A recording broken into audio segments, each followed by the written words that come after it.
Now, I thought it was a good idea to walk you around Minehead and to Dunster village. Okay, walking down the steps and out we go into Minehead. Now, as you know, the cars in England drive on the left, so you should look to the right first and then to the left, and everything is okay, so we can cross the road. Yes. Okay, so this is Minehead. Now, first question you may ask, where is Minehead? Well, Minehead is in the southwest of England. It is about 200 kilometres west of London. And over there, I don't know if you can see any land, but over there is Wales. And another question, how many people live in Minehead?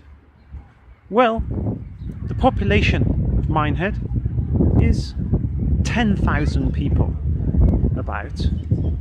And who lives in Minehead? What kind of city is it?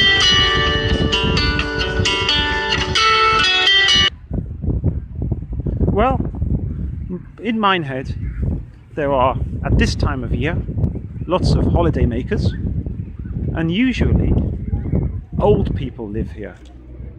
I wondered why mostly old people were living here, and a guy this morning explained to me the reason why.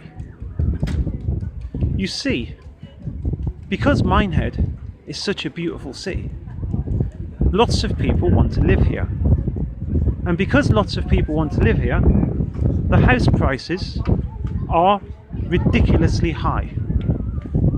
Probably the cheapest place is maybe £250,000, which is £1,000,000 Turkish lira for the smallest, oldest place you can imagine.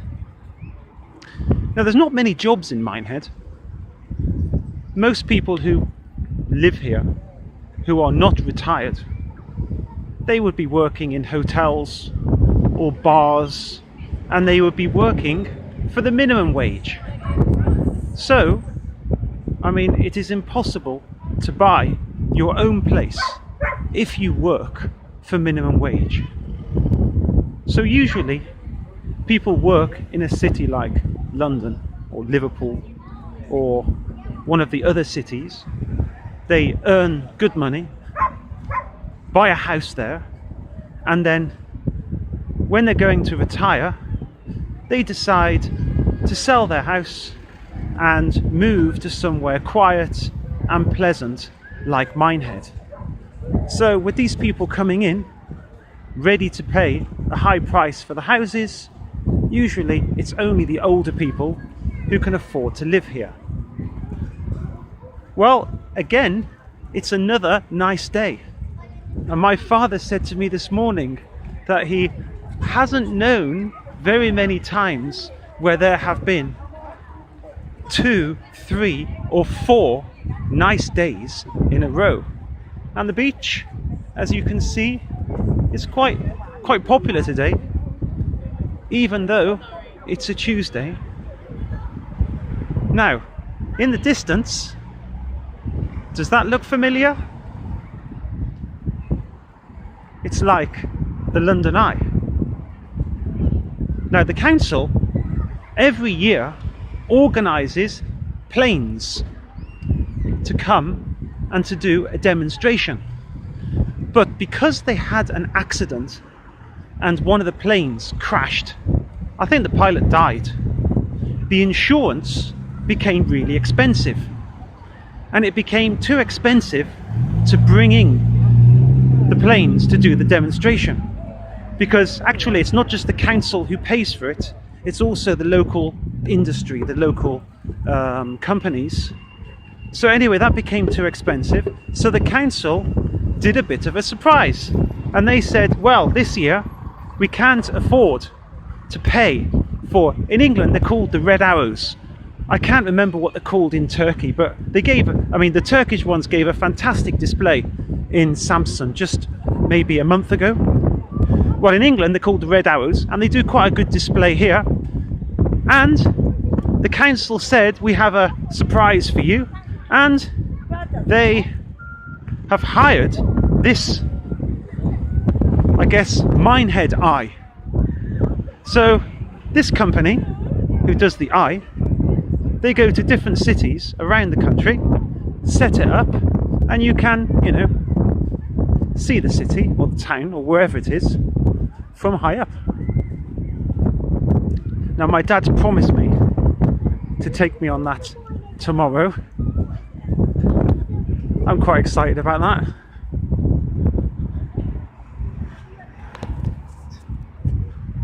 Now, my father likes to move around.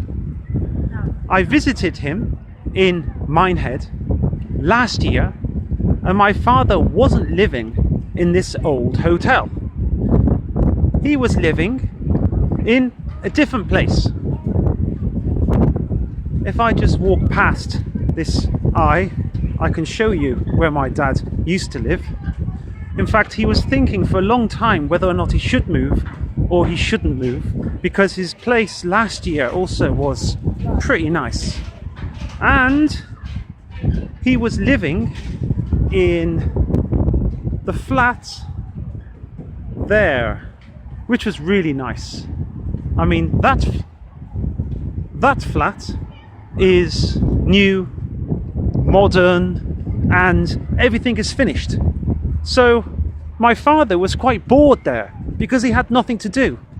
My father likes to go into an old house, to spend a bit of money doing it up, and then he'll sell it 4, 5, maybe 10 years later for quite a nice profit, because the house prices are all going up anyway. So if he buys an old, unlooked after house and does it up, as well as the house prices going up, maybe it can double or even triple the value. Now this is quite nice.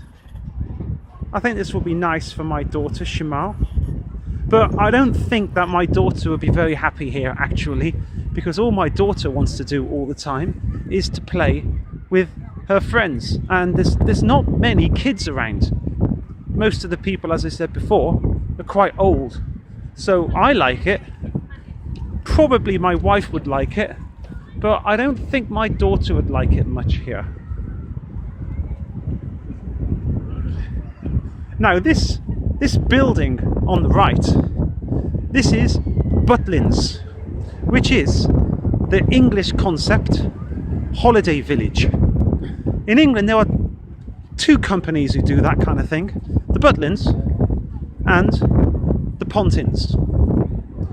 Now again, the guy I was speaking to this morning was telling me that the best thing that can happen to this city would be for the Butlins to close down. Now my dad says that the worst thing that can happen to this city would be for the Butlins to close down. And there's a bit of an argument in the city these days, I guess, about the Butlins. Some people say that they need it because it's like the heart of the town, and that the Butlins adds a bit of energy, and the local people who live here can use the facilities for quite a cheap price. It's got a cinema, it's got a swimming pool, and it's got other things that you can do. But then on the other hand, the guy this morning was telling me that yeah, the Butlins draws in a lot of holiday makers, but the holiday makers don't do anything. They just stay in the Butlins. They eat the food given by the Butlins, but they don't usually leave the place. So the local community doesn't benefit at all from it. And sometimes the people in the Butlins get completely drunk and they just wander around the city, and the guy was saying they can cause a bit of a problem. So I don't know what to think about that. I would guess that Minehead would collapse without the Butlins, but different people have got different ideas. Okay, so that was walking through the Minehead. Now I'm going to take you to the golf course. I want to take you through the golf course and then along the coast and then into Dunster village. Now, my students do sometimes ask me, are there villages in England? What are they like? You know, what are the towns like? Well, I'm going to show you one. And yesterday, actually, I just realized that you can actually pause the video, because I guess this walk is going to take me between maybe 2 and 2.5 hours, and I don't think you've got the patience to listen to me for 2 hours, so probably I'll be doing some major pausing, but so far I've got stuff to talk about. So I mean, if you've come this far, then bravo. I mean, I hope you're not too bored. Well, I'm just walking along the car park here because the path over there is full of sand, and I'm already going to be walking 2 hours or 2.5 hours, and as you probably know, walking along sand is quite tiring. And this morning we had a 2-hour walk into Dunster, where I met that guy and he was telling me a bit about the town. And actually, this is part of the Butlins, and it's I think my father said it's £1,000 a week to stay in there, which I think is pretty expensive. £1,000 a week would be 4,000 TL per week without any food. So anyway, yes, before coming to Minehead, I was in London for 2 weeks. I think it's a good idea to tell you about that. It was really stressful at the start. Now, going to London from Turkey, of course, the problematic piece in that puzzle would be the airport in Istanbul. Well, we got to the airport in Istanbul, and actually different students are going to London in different ways. Well, we get into the airport, and because of the trouble lately, you can imagine that there was a bit of a chaos over there. Well, there was a massive queue to get through the passport control, and when we got there, it wasn't moving at all, and I was thinking, oh my god, we're going nowhere. At the same time, of course, now I'm responsible for the students, so I at least should look as if I know what I'm doing, but I don't know what I'm doing, you know. I mean, I can't say I've really flown very often. So anyway, there was a student, Betul, and I know she's quite young. She's only about, I guess she's maybe about 15, and she disappeared. So on the one hand, you have a big queue trying to get through the passport control, and it's not moving at all. And there's Betul, who said they saw her on the coach which takes you from the plane to the terminal, but then she's gone. And somebody mentions, as we're in the queue, that people with the green passports have to have extra documents to get through the passport control. Now, what a disaster. But the queue eventually started moving. I don't know what they did. They probably put some extra police officers on the booths. But the queue started to move. And we found Betel, her mobile phone, the charge to her mobile phone had run out, but we found her. But unfortunately, I guess 3 of our guys, was Ezgi, Göktuğ, and I think Egeman, although I'd never really saw him, I only saw him once during the 2 weeks, didn't bring the extra document to be able to get through the passport control. So we got through, but they were stuck on the other side of the passport control. They came to London a few days later. Well, here we are now. This is the golf course, and you have the golf club over there, and you have quite a nice golf course. And some of you may know, but they've just opened a golf course in Samson, which I guess is maybe a 5-10 minute walk from the Sheraton Hotel. This one is quite a nice one. I don't know if it's professional. I don't think you'll see Tiger Woods or anybody on there, but it was really popular this morning when we walked past.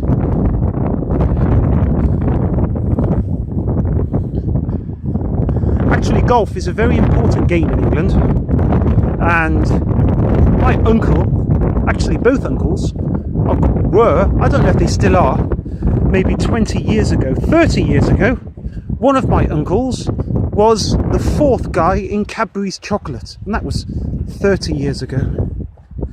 I remember him giving me a special card, or not just me and my father.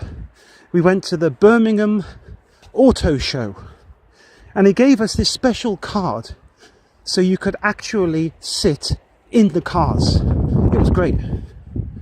You know, the Ferraris, Lamborghinis, and you had the Bentleys and Rolls Royces and all of those luxury cars that you usually can only look at from a distance. And even in those days, how many years ago? This must be, more than 30 years ago, maybe 33, 34 years ago, they had all of the beautiful women all around the cars. Well, with this card, we could go into any of the cars that we wanted. I remember that. That's still on my mind after 35 years. I can't say I've got many memories of when I was 7 or 8 or 9, but that's one of them. Well, maybe I'm breathing a bit heavily now. I mean, that's not because I'm completely unfit and I don't smoke, but it's because of walking along the sand. Really knackers you out. And I'm walking quite quickly because there's a long way to go. Okay, and you have a bit more beach over there. It's quite a long one. And for those of you who may not have heard, or maybe you don't know, the sea in Minehead and in many places in England is extremely tidal. My dad was telling me the other day that Minehead has the 2nd biggest tide in the world. There's some place in Canada which has a larger tide, but it means that every 6 hours the sea is coming in or it's going out, and it really goes out miles. It's like, so far out that you can't even see the sea. I mean, I remember when I was young and I didn't know about the tides coming in or going out. Again, another memory, I must have been about 7, 8, 9 again. I went to the beach with my grandfather and grandmother, and then all excited to go to the sea. Maybe the first time I'd gone to the sea, because at that time I was living in a city called Bath. Now, Bath was about maybe 50, 60, 70 kilometres east of Minehead, population of about 100,000, historical place. Some of my students have been to Bath and they like it. It's a really sweet place, but it's maybe, it's that far from the sea, And the first time that I went to the beach, there's no sea. I was kind of a bit disappointed. You know, it's like you go to the sea, getting all excited about it, maybe going for a swim, and there's no water. Well, that's Minehead, or that's the sea in this part of England. Out it goes, and a few hours later, it comes back in. Which can be a bit dangerous, because if you go out and out, maybe, I don't know, half a kilometre, and get stuck in the mud, and the sea comes in, you know, you can drown. So you have to be careful. Okay, I'll carry on talking about London. So, we get to London, and the taxis are nicely organised. We go to the dormitory, and the dormitory that we stay in was very, very nice. Last year, I stayed in a residential house. I didn't stay with the family. Hassan organised a house, and I was in there. Well, this year, I stayed in a dormitory, and the dormitory was top quality, I think. I think it was only about maybe 2 or 3 years old. Maybe I should have asked, but I didn't. But clearly it was new, and that's very rare for London, because most of the houses are about 100 years old. In fact, in Turkey, if a house is 20 years old, I guess you'd say it's old. But here in England, if a house is 20 years old, it is like brand new. So anyway, we're staying in this nice dormitory, and surprisingly, I didn't know it had food. So it was full board. You know, you can have bed and breakfast, which is only breakfast included. You can have half board, which is breakfast and dinner, but with no lunch. Well, this was full board, which is breakfast, lunch, and dinner included. And of course, as you know, I guess the most popular style in Turkey is the everything included, and that would be, I mean, it's ultra everything included, etc., etc. You can eat anything whenever you want. Anyway, it was quite nice food. I wasn't disappointed by it, mind you. The other students were quite disappointed. For example, I was speaking to an Italian woman, and she went crazy with the idea that the milk was cold, and she couldn't understand why there was no hot milk. Now, I've never drunk hot milk before in my life, and I guess, you know, drinking hot milk in Turkey is not really so, you know, expected, but she was going crazy with that, and she thought that the food was quite tasteless. But in the dormitory, I was staying with 4 high school students from Eskişehir. There were 2 guys called Arda, one Umut, and Met. And I don't think they really liked the food so much, but they didn't complain too much. They could have complained a lot more about it. So, the dormitory was new, it's modern, it had some nice food, and looking back, I had quite a nice plan in London. My alarm went off at 7:15, 6:45, and I did my exercises, listening to some music on my mobile phone. It takes me about 30-35 minutes to do my exercises. I like to do the exercises every day. And there was another student, Melika. Now, she was telling me that she likes to do her exercises every day, but since she got to England, she couldn't do it. And I know how she feels, because when I miss a session, I just feel, I don't know, uncomfortable. I just feel as though I should do it every day. Well, I did do it every day. 2 weeks, I never missed a sesh. 6:45 until about 7:30. For about 15 years, I used to jog every day. In fact, when I worked at Dunster University in Acıbadem, in Kadıköy, I was known as the running man, the koşan adam, because every day at the same time, at about 4:30, I used to run the same route, which was, if anybody knows Acıbadem, we have this İşbank block of apartments. I used to run past there. I used to turn right and then jog past the Boğaziçi University. I used to jog down this hill and I used to pass this Ford factory, or I don't know if it wasn't a factory actually, I guess it was some kind of sales place, showroom, and I jogged past that and then up a hill, and then you had Burger King and a McDonald's and a Pizza Hut, and I used to jog past all those back to my house. And it's pretty busy, 4:30, 5 o'clock in the middle of Istanbul, and people saw me jogging there, and I was the only person they'd ever seen jogging around Istanbul. In fact, I did wonder whether or not it was healthy, because those buses had a hell of a lot of pollution, even though it had like Çevre Dostu written on the side. They're about as Çevre Dostu as a nuclear power station, I think. Anyway, but I gave up the jogging, and the reason why I gave up the jogging is because where I live now,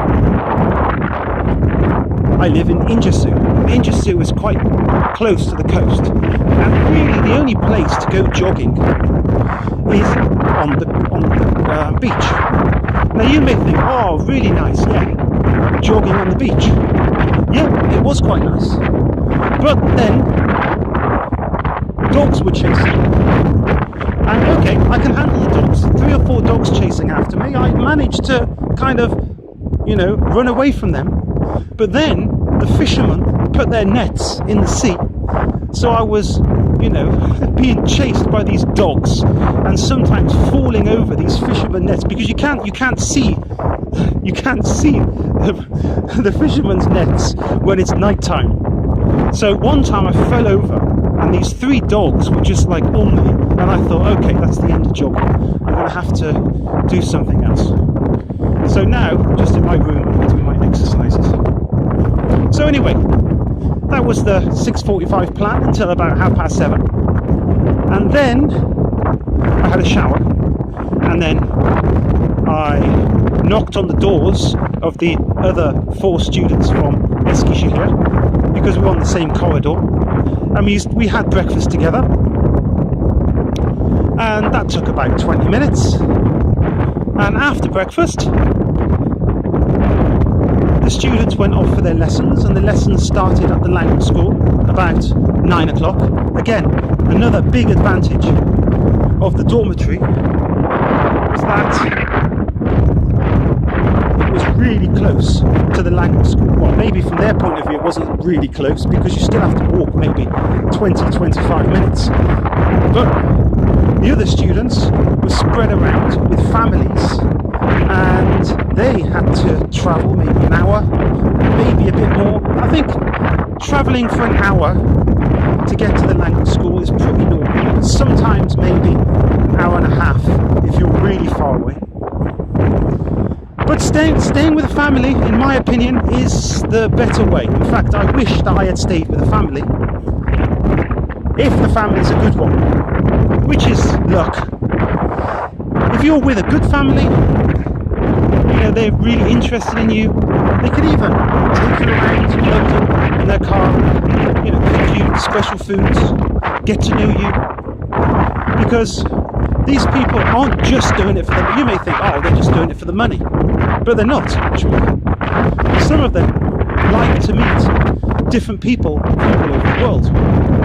I spoke to one, and she told me that she loves travelling, but she got a bit old for it, and it's quite expensive travelling around the world. So she thought to herself, how can I do this on the cheap? Well, she found this way, and she's not doing it on the cheap. You know, she's doing it and earning a bit of nice money. So different students from different countries all over the world stay with you, and you can get to know them and learn quite a bit from them. And a few people that I've spoken to about it, when they learn things like new foods, different ways of thinking, you know, different approaches to life, and they say it's quite rewarding. But the biggest disadvantage is that usually we're quite far from the language school. And at the very worst, the family would be uninterested. They'd cook your food, they'd ask you to eat your food in your room, and you wouldn't really see them much. But there haven't been that many examples of a really bad family. I mean, they don't treat you badly. They either treat you well, the worst, they're just kind of disinterested.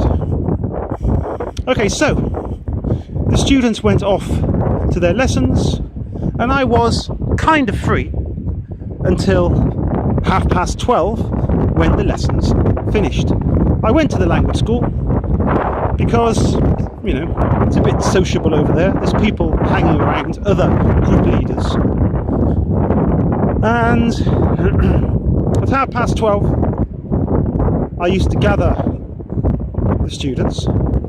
There were about, from our company, Airtel, we sent about 16 when I was there. And I gathered them.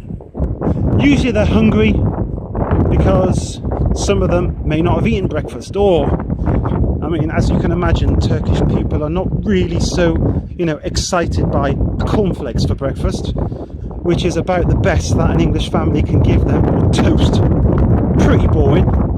So they're hungry. So at 12:30, I say to them, okay, well, I'm going to go to this place, and if they want to hang around with me, they can. I mean, for the first few days I kind of insisted they do, because I had to make sure that they have the Oyster card, and there were a few problems with the mobile phones and stuff. So you know, the first 2 or 3 days I kind of insisted that we all go together. But then after that, most of them maybe joined a different group. They had different plans. Of course, as you can imagine, different people want to see different things. Different students have a different, you know, financial situation. Some have a lot of money to spend, some don't have much. Unfortunately, the first day, the weather was terrible. And there's nothing worse than, you know, bringing together like 10 or 12, you know, enthusiastic kids, but the weather's terrible and it's raining. But we went, actually on the first day, we went to a Turkish restaurant, which some of them said, oh God, we've come all the way to London just to go to a Turkish restaurant. But it was nice food. I didn't eat there, but they were quite happy with it. But we didn't go to a Turkish restaurant again. That was just it. That one day. But then after a few days, everybody kind of, you know, went into their own different groups, and, you know, they just went to different places. Now, this was a place which I wanted to show you. Okay, now, let's get a good view. I think that one over there is better. Well, that's one of them, but it's so full of leaves and stuff, can't really see it very well. Well, there's another one over here. Now, we're slowly walking up to it. Now, can you see it? It's like about a metre high. It's rocks, really, really thick and strong. Now, what do you think that's for?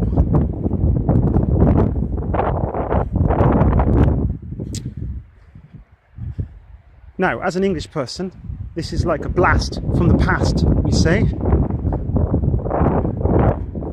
Now, okay, so there is the sea, and that is, we call a pillbox.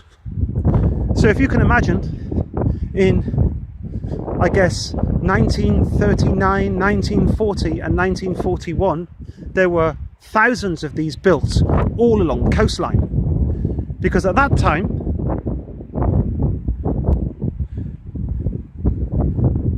they were expecting the German army to invade England. So just imagine a soldier just gets in there and they're on watch, looking out to the sea. And I noticed that, yeah, I mean, somebody has even put a little stick in there as a kind of a machine gun.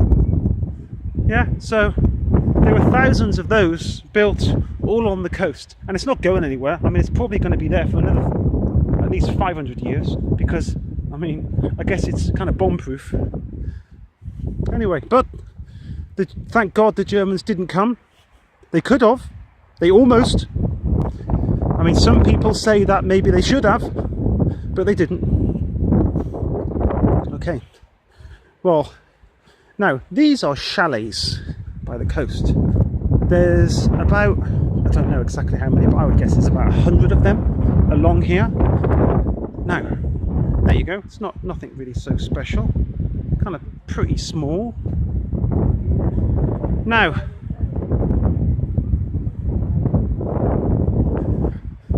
there are two types of people who live in these. You will have the holiday makers, and this would be kind of a holiday home for people living in a big city, and then they have maybe 2 or 3 weeks holiday in the summer, and they want to spend the time maybe with their families on the coast.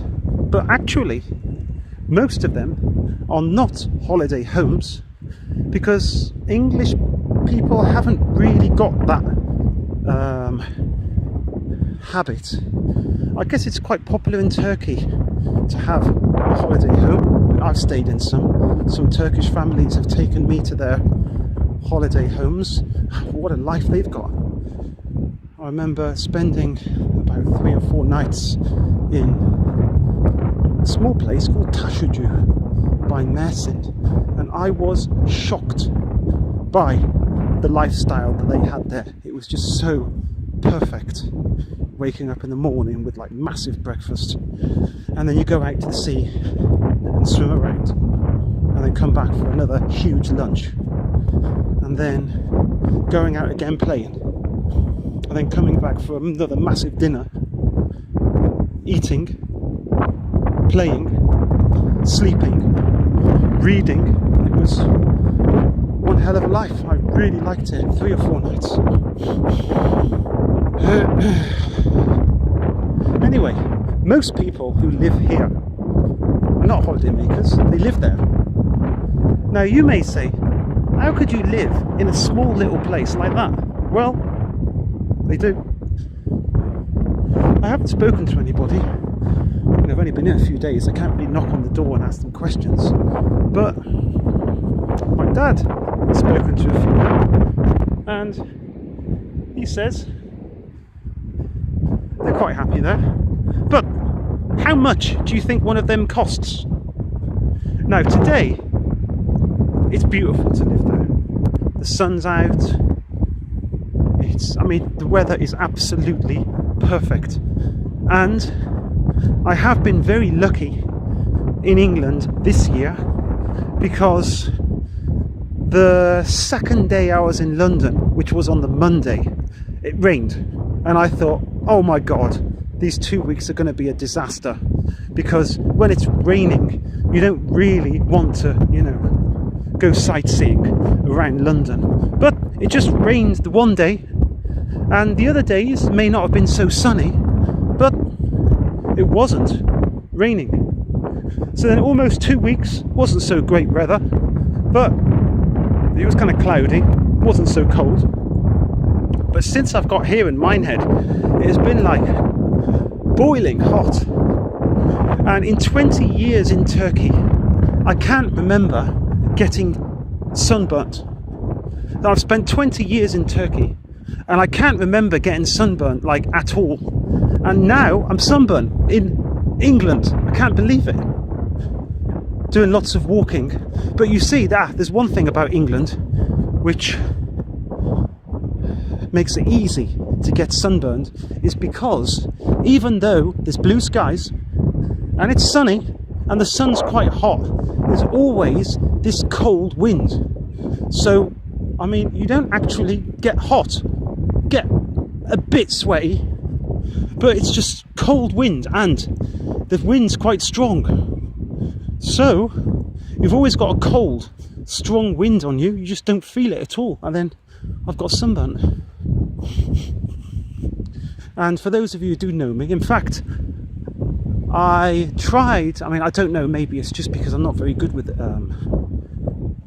mobile phones, but you can't turn the camera around to the front camera. So I think once I've chosen this camera, I can't be speaking to you directly. Maybe a few times I'd like to, you know, talk at you, you know, so you could see my face, but I don't think that's possible. Or maybe it is possible, but I haven't been able to find it, because just yesterday I realized that you can actually pause the video, because again, I don't know how many gigabytes I've got. I mean, it's on to 41 minutes now. I mean, if you're still with me, then wow, because it's 41 minutes, and I was expecting to do lots of pausing, but I don't know, lots of topics seems to come to my mind, so I'll just, you know, pause it when I either run out of things to say or there's really nothing to show you. But I don't know, I mean, from my eyes, it's quite nice walking along here. Oh yeah, and back to London. We've travelled around some quite nice places, I think. The first day we went to the British Museum. Now, I've been to the British Museum a few times, but I realised that really for the British Museum, or all of those museums, you have to be quite well prepared before you go. Because if you don't know what's there and you don't know where it is, then you just get lost, and then you don't understand anything, you don't know where anything is. But the museums are generally free, or the big ones, the most popular museums are usually free, so you're not losing anything. But the next time I will read up about the museums. So the first week went quite nicely. I guess I was with the students most of the days in the first week, and there was one problem when one of my guys, who was it? Yeah, Umut. Now, he left his door card, no keys, card, on his tray after breakfast. Easy thing to do. And he put his tray on where you're supposed to put them after you finished. And he left the room, and he realised that he left his door card on the tray. Then he came back, and they've put the tray in the bin. Now, I went up to one of the ladies there, and I did say, well, I'm sorry, but you know, my student has left his card on the tray, but you've put all of the stuff in the bin. And she just looked at me and said, well, it's not my problem. Well, I mean, after that kind of attitude, I thought, oh, okay then. Anyway, I mean, I looked at Umut, and he said, oh, you know, let's go. And about, I don't know, in the afternoon, a few hours later, so I mean, the card's gone now, I explained the situation to the woman, because I wanted to get a new card for Umut, and she said the cost for a new card was £80. Now, can you believe that? £80. Now, £80 is 320 lira. Now, I don't know the situation in Turkey with lost door cards. I mean, I guess that you know, if you lose it, they give you a slap on the hand, and say don't do it again, and here you go, have another one. But 320 lira was ridiculous. Anyway, I went to the language school, and the language school said, well, that's not anything to do with us. That is the management of the dormitory. So I explained the situation, and I think she agreed with me that it was outrageous. So she managed to bring the cost down to £40, which is still too much. But I thought, you know, representative of Airtel in London, I thought that we'd just throw in a £20. And I asked Umut, okay, so if you pay 20 and we pay 20 and we can just, you know, clear up this mess. And I think Umut was quite happy with that, and I wasn't unhappy with that. So he paid 20, we paid 20, and that little problem was solved. So if you come to England and you stay in a hotel or a dormitory, I mean, don't lose your door card, because it's probably more valuable than gold. Any other problems we had? No? Well, I mean, apart from at the airport, where Göktuğ and Ezgi couldn't go past the passport control because they didn't have those extra documents for the green passport. And this card, no, there wasn't any other problems. Apart from that, everything went surprisingly smoothly.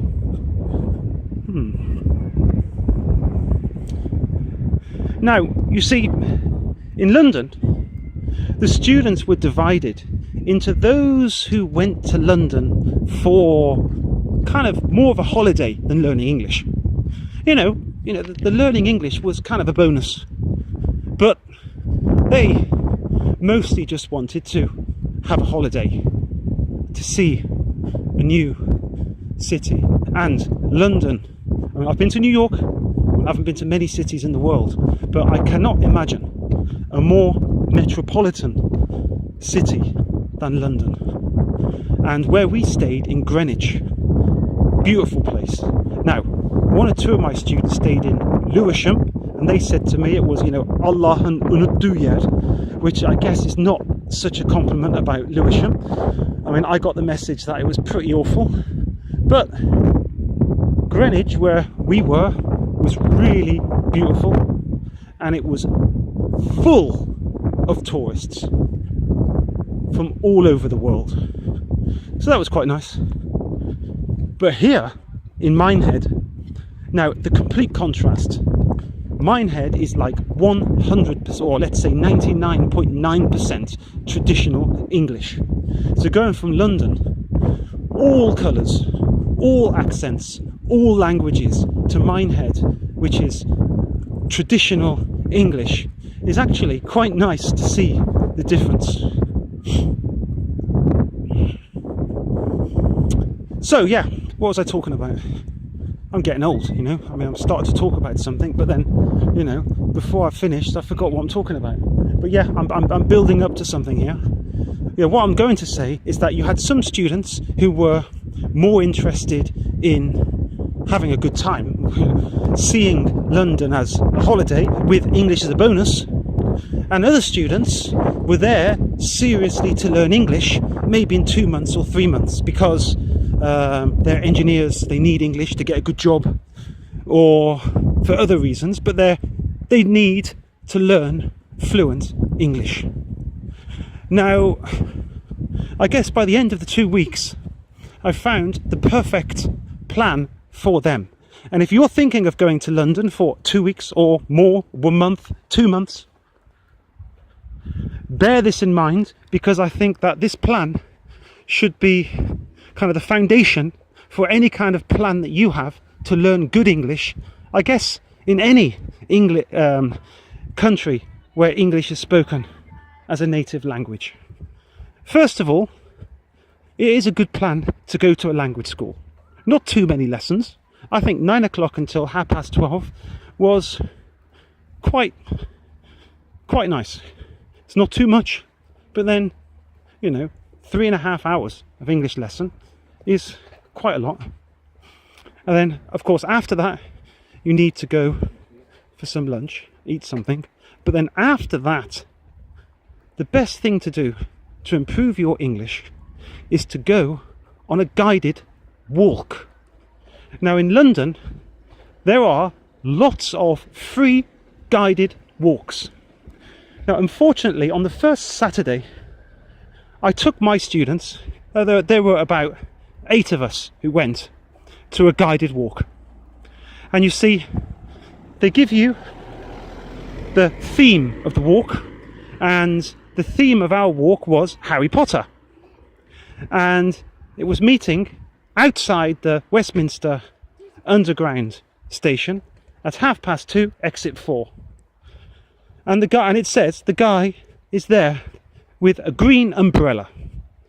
Now, I like to prepare things, and the day before, because I meet the students at 12:30, so I couldn't go on the same walk, but the day before I went on an earlier walk, but done by the same company, the guys with the green umbrella. And I went there, and he was there with his green umbrella, and there must have been about 10 people going on the walk. And I asked the guy, well, are these walks, trustworthy? Can I be sure that there's going to be somebody there tomorrow? And the guy assured me, of course, no problem, there will be somebody there.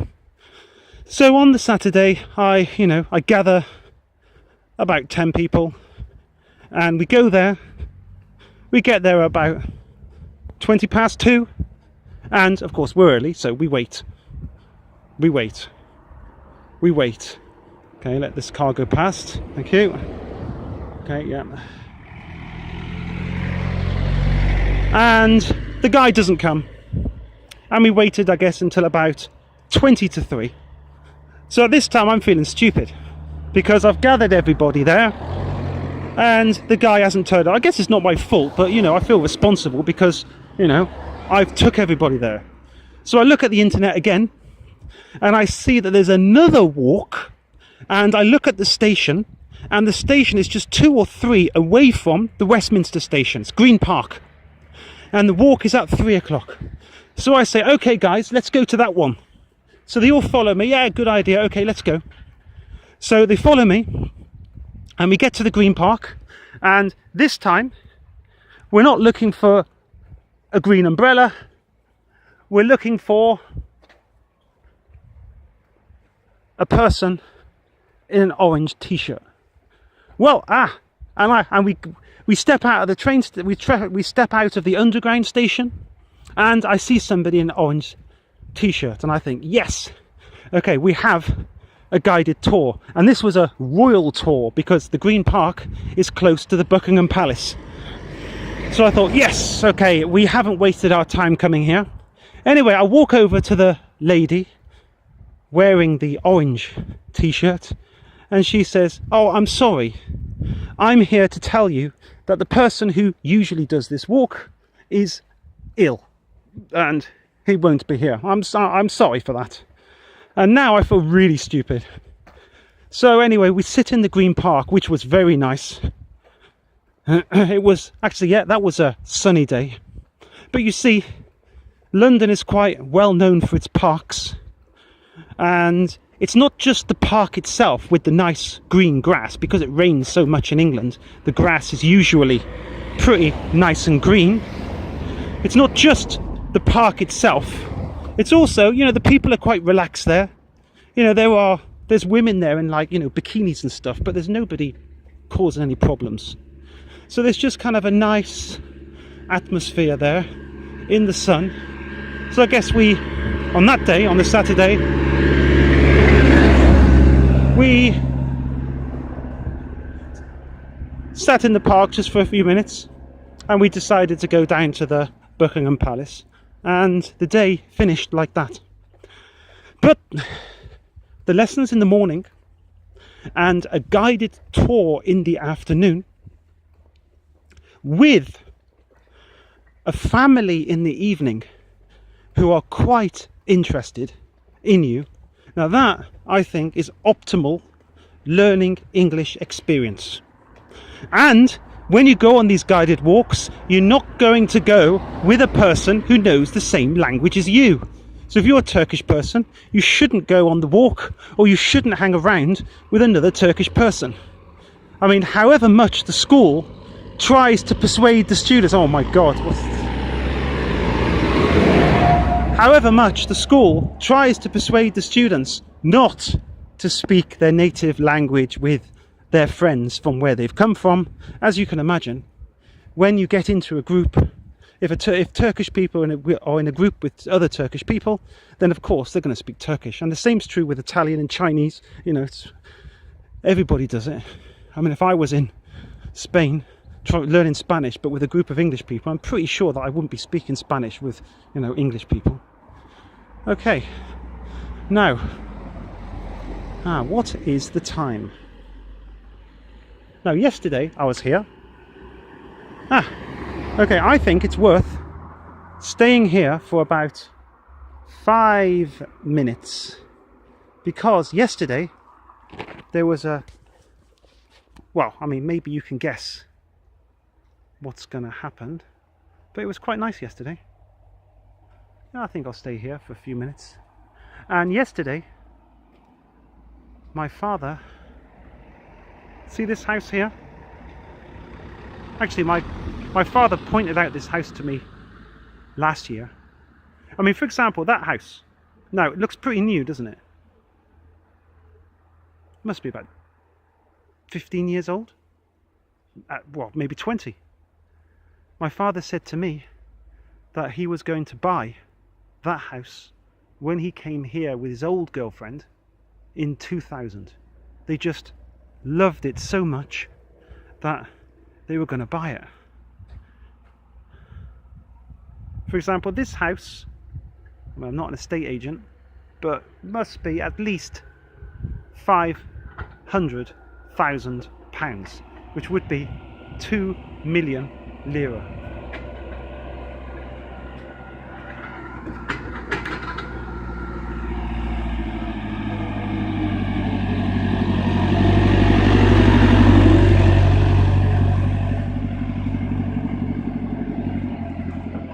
There are lots of nice cars driving around here. Lots of tractors, lots of diggers. Most of the people are quite comfortable. I think I can see it in the distance. In fact, I remember in the old, they said that you can feel a train coming by feeling the rails, the tracks, sorry. No, I can't feel anything. I don't know if that's true, but it's what it said in the cowboy films. In the cowboy films, you know, those films where they used to rob the trains, it said that you can feel the train coming because the tracks like vibrate, but this isn't vibrating. But I looked at the train timetable and there was going to be a steam train coming up here at 4:30, and I even bought this mobile phone. And what time does it say there? That says, yes, 16:31. So it'll take about 5 minutes to get up here. I bought this mobile phone so I could see the time, because I haven't got a watch, and I don't know if you can kind of, you know, switch this off and then look at the time, because I don't want it to go off. I don't want to pause it if I don't have to.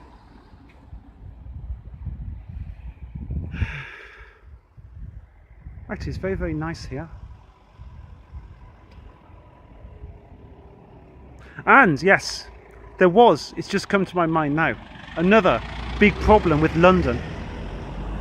And that was my Facebook was hacked again. Now, this was, I mean, thank God I got it back. But this was the third time my Facebook has been hacked. Actually, the second time wasn't a hacking, but it was like a hacking, I guess. The first time, about 4 or 5 years ago, and I was so angry, I decided not to use the Facebook for 3 years because of it. Maybe somebody who we used to work with, who I gave the password to, so he could go into the Facebook and he can give his comments. Maybe it was him. I don't know who it was. Anyway, my Facebook, after spending maybe more than a year on activities every day, like I'm doing now, and slowly, amassing kind of students to learn English. Anyway, it was hacked, and me and my team were kicked out of it, and I was so angry. I said, okay, I'm not going to use Facebook again, which actually was a stupid thing to do, because for English language teaching, the only application that it can really be done on is the Facebook, and the Facebook is actually much better for it now than it was then 4 or 5 years ago. I wish I'd have got over my anger. Well, I mean, in Turkish you say custom. I was pissed off with the Facebook for what had happened. In fact, I shouldn't have been pissed off with the Facebook, because it was whoever did it that I should have been angry with. But anyway, that was one time, and that was about 5 years ago. And then, after using the Facebook for about a year or 2 years, one day I had the idea, because in those days, the people who were most active on the Facebook were listed in the Facebook. And I said, okay, to kind of, to make some of the students maybe a bit more active, I said I will start a messenger group with the most active people on Facebook. I think it was the most active 50 people. So I started a messenger group, and afterwards I realized I quickly added them, but I shouldn't have quickly added them. I should have slowly added them. Anyway, I quickly added them, and then Facebook asked for all kinds of, all questions about, all security questions. And sometimes these companies, they put like letters, but I mean, they're so unclear. It's like an F and a Q, but then it's like, is it a big letter? Is it a small letter? And I remember that it was given me a few of them, and I just couldn't understand what those letters were, because they were so kind of, confused. Anyway, I guess I got that wrong maybe twice, maybe 3 times, and I kept on asking for another one, but every one that they sent me was just more ridiculous than the last one. And anyway, I lost it, and I couldn't get back in, and so I started another Facebook, and then that was about 2 years ago. And on Sunday I'm going to the cinema, and on Sunday I watched the new Star Trek film, which I didn't like. I mean, maybe if you know me, you'll know that I am a bit of a Star Trek fanatic, and I loved the first of the 3 new films. It was fantastic. The second one was a bit boring, but this last one was very mediocre.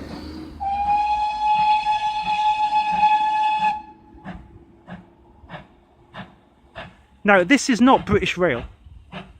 This is a private railway.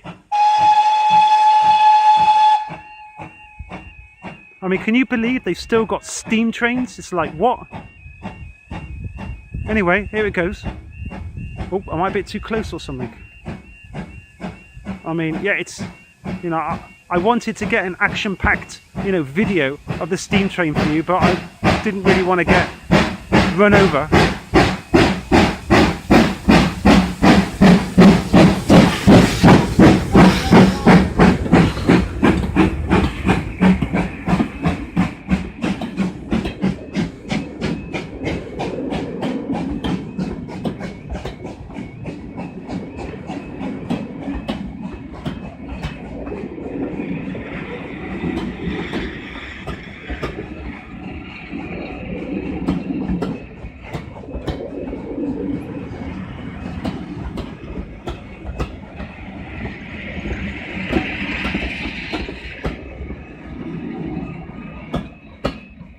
Okay, so off that goes. Oh, let's move over here.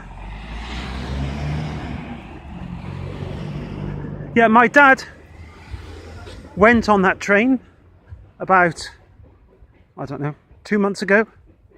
He said it takes an hour to go where it's going, and it costs about, what did he say? Did he say it cost £14? £14 return. £14 would be about 60 lira return.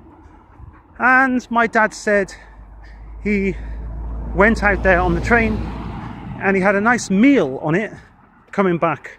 It wasn't including in the price, but he said it was quite a nice day out, because like my father, there are lots of retired people in the city, and as you can imagine, maybe some of you are retired. They are looking for things to do to fill their day. I remember my grandfather, when he was retired and when he was still alive, I miss my grandfather. He always used to talk about the Second World War. Anyway, one day, well, this time he didn't talk about the Second World War. Actually, maybe I'll tell you a few of my grandfather's old stories. I still